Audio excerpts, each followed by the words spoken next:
সংসদের নবম অধিবেশনের প্রথম বক্তব্য রাখবেন মিস্টার হারুন। মাননীয় সদস্য, আপনার সময় 5 মিনিট। ধন্যবাদ মাননীয় স্পিকার। মাননীয় speaker, I am very proud to have been born in Bangladesh.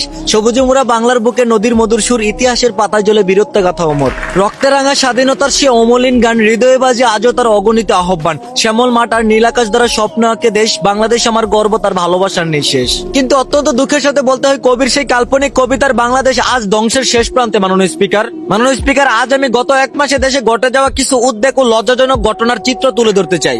মাননীয় স্পিকার, আমরা এমন এক দেশে জন্মগ্রহণ করেছি যে দেশের গর্ভবতী মহিলারা সরকারি হসপিটালে চিকিৎসারত অবস্থায় ধর্ষণের মতো জঘন্য কাজের শিকার হয়। আমরা এমন এক দেশে জন্মগ্রহণ করেছি যে দেশের ব্যাংকের সামনে থেকে ব্যাংকের এমডি কে গুলি করে মেরে সর্বস্ব লুট করে নেওয়ার ঘটনাও ঘটে। মাননীয় স্পিকার, গত কিছুদিন আগে চট্টগ্রামের রৌজানে প্রকাশ্যে অস্ত্র হাতে 6 জন লোক, এরা কারা? আর এত অবৈধ অস্ত্রের উৎসই বা কোথায়? যুবদল নেতা মাসুদ হত্যাকাণ্ডের পর সবার মুখে ঠিক একই প্রশ্ন।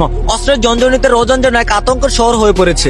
এদেশের সরকারি বাহিনীদের হাতেও ততগুলো অস্ত্র নেই যতগুলো অস্ত্র রয়েছে চোর ডাকাত ছিনতাইকারীদের হাতে। মাননীয় স্পিকার, রাজধানীর মতিঝিলে দিনে দুপুরে এক ব্যবসায়ীকে হাতে পায়ে গুলি করে $17,000 অর্থাৎ 21 লক্ষ টাকা হাতিয়ে নিয়েছে দুর্বৃত্তরা। আর একটা মানুষ কেমন নিঃস্ব করে চলে যাওয়া শুধু বাংলাদেশেই সম্ভব। মাননীয় স্পিকার, মিরপুরের সেই ছোট্ট রামেশার রেশ কাটতে না কাটতে বগুড়ায় ঘটে গেল আরেক হৃদয় বিদারক ঘটনা। মাত্র 6 বছরের নিষ্পাপ রাহামণি প্রতিদিনের মতো ঘুম থেকে উঠে প্রাইভেটে যাওয়ার পথে নিখোঁজ। কয়েক ঘন্টা নিখোঁজ থাকার পর প্রতিবেশীদের বাড়িতে মিলল তার কাটা দেহ। যে দেশে রামেশা হত্যার আসামিকে মৃত্যুদণ্ড দেওয়ার পরও আপিল টাপিলের বাহানা দিতে পারে, সে দেশে একের পর এক এসব ঘটনা ঘটে যাওয়া তেমন দোষের কিছু না। মাননীয় স্পিকার, বাংলাদেশে পাসপোর্ট অফিসে ভোগান্তি, সরকারি হসপিটালে দুর্নীতি, চামচাদের 500 টাকা ঘুষ দিতে পারলে সিরিয়াল থাকে সবার ঊর্ধ্বে, আর দিন মজুর খেটে খাওয়া মানুষেরা থাকে সব ক্ষেত্রে পিছিয়ে।